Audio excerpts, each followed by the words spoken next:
Hello viewers, Hyderabad real ఎస్టేట్లో ఇప్పుడు biggest growth story ఏంటంటే south corridor development. Infrastructure driving growth in south corridor. Particularly area like Hyderabad south zone and Shadnagar ఇప్పుడు rapid గా transformation phases లో ఉన్నాయి.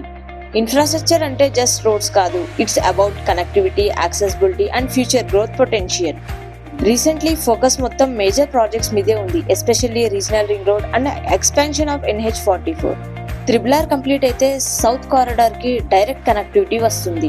North, east, west Hyderabad areas లో అది land వాల్యూని ఆటోమేటిక్ గా బూస్ట్ చేస్తుంది. ఇంకా logistic hubs, industrial parks and warehouse zone కూడా సౌత్ సైడ్ డెవలప్ అవుతున్నాయి. బికాజ్ ఎయిర్పోర్ట్ దగ్గర ఉండడం ప్లస్ హైవే కనెక్టివిటీ ఉండడం కంపెనీస్ కి చాలా అడ్వాంటేజ్.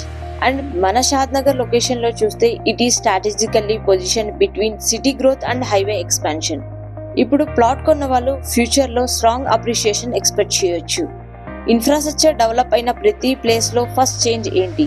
రోడ్స్ బెటర్ అవుతాయి, ట్రావెల్ టైం తగ్గుతుంది, ఇన్వెస్టర్స్ అట్రాక్ట్ అవుతారు, ప్రాజెక్ట్ స్టార్ట్ అవుతాయి, ప్రైజెస్ ఇంక్రీజ్ అవుతాయి.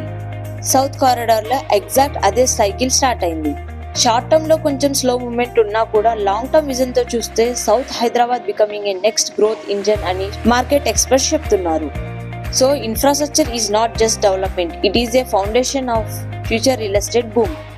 If you are looking for investment with patience and long-term mindset, South Corridor definitely worth watching. Thank you for watching.